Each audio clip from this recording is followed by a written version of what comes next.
Hi guys, Boris Dorfman here with LBC Capital.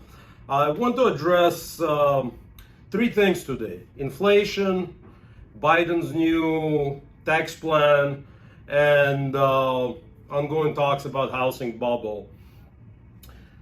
Let's start about inflation. Looks like that's what drives all the markets now. Stock market, cryptocurrencies, lots of things. There's a big fear of inflation, and part of the reason real estate is going up because people are talking about inflation and buying housing. Things are looking extremely bad on the inflation. Last reading in April was annualized 4.16, I believe. It's over 4%. We haven't seen this type of inflation in decades. This was actually expected because inflation reading in April of last year was negative, and this number gets annualized. So we expected high inflation. Markets didn't. I don't know why. It doesn't take a rocket scientist.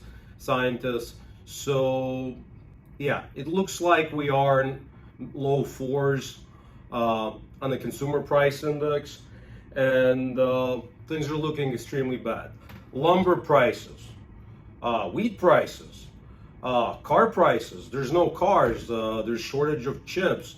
If you go to any dealerships, your average dealership, smaller dealership would have 400 or 500 cars on a lot. Today, you may have 10. So there's two types of inflation, and on your regular supply and demand, there's producer inflation, and there's a consumer inflation. So it looks like today and in the past few months there has been convergence of two things at the same time. COVID is winding down, not so much COVID as people are getting vaccinated and people are leaving their homes, and they've been hibernating for almost a year, and they've been growing their savings. What happened around the same time? You have supply disruptions. There's no chips for the cars. Lumber is going up in value, and at the same time, people left their financial hibernation and they started going out, spending money. Movie theaters, bars, restaurants, upgrading their homes, buying new sneakers, you name it. Incomes, sure. On lower end, there's government stimulus. We'll get to that in a second part of this YouTube video. But also, so business stimulus. There's additional PPP money. There is third stimulus for families, $1,400 a piece, plus credit for the kids. So you got family of 4 people getting $10,000 or more altogether with child credit. That's a lot of money. That's a lot of sneakers and alcohol to buy, right? So we have supply side that was disrupted with closures of the plants, closures of the factories. They do not produce as much, and then all of a sudden you got people getting these $1,400 checks. They're getting unemployment benefits that are much higher than they used to be. All of a sudden, the $500 a month car payment on the new car doesn't look that bad. So what do? People go buy the cars. Where are the cars? There's no chips.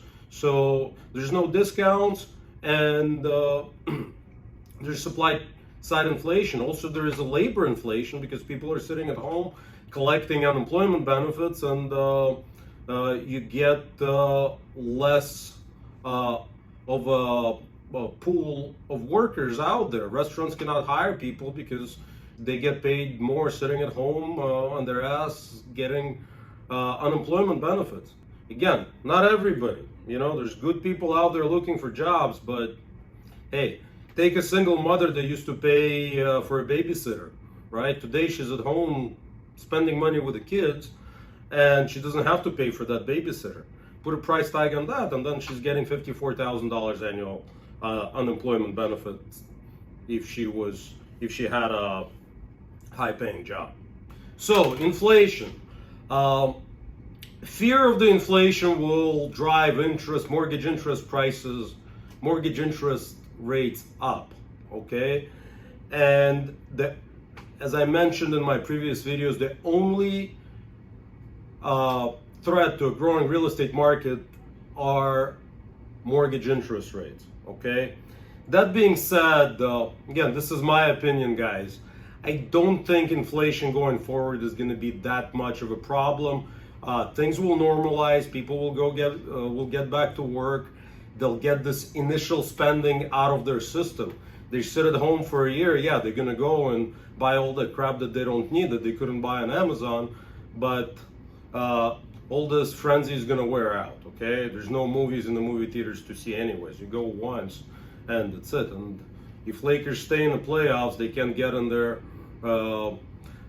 anyways. You have to be vaccinated, and the tickets are like $1,500 a piece. Spending will die down. Production, supply chain disruptions will get taken care of, and we'll get back to a new normal. Do we see inflation? Yes. At the end of the year, will it be about 4%? Probably not. The minute everything, the fears is not as bad as the reality, mortgage interest rates may come down, or at the very least, they will not be rising. Housing bubble, guys. Housing bubble, there's still no inventory. Interest rates are still relatively low, and that fear of inflation is driving the consumer.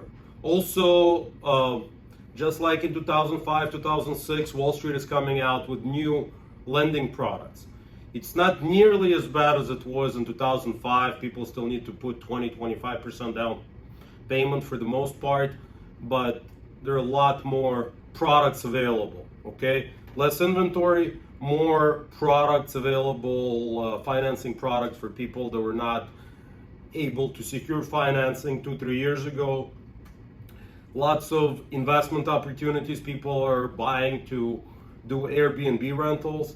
So for the next year and a half too, we expect to see real estate continue to go up, okay? And third, last but not least, Biden's tax plan. A lot of paranoid investors and high net worth individuals running around, rising taxes, getting away with 1031 exchange. Guys, this thing will happen. It's not going to happen the way Biden proposed it. I don't see it. But something will change. Again, this is a cycle. Republicans get in the White House, they try to lower the taxes. Democrats get in, they try to raise the taxes. Nothing changed, okay? They promised something during the election campaign. They have to deliver at least on some of them.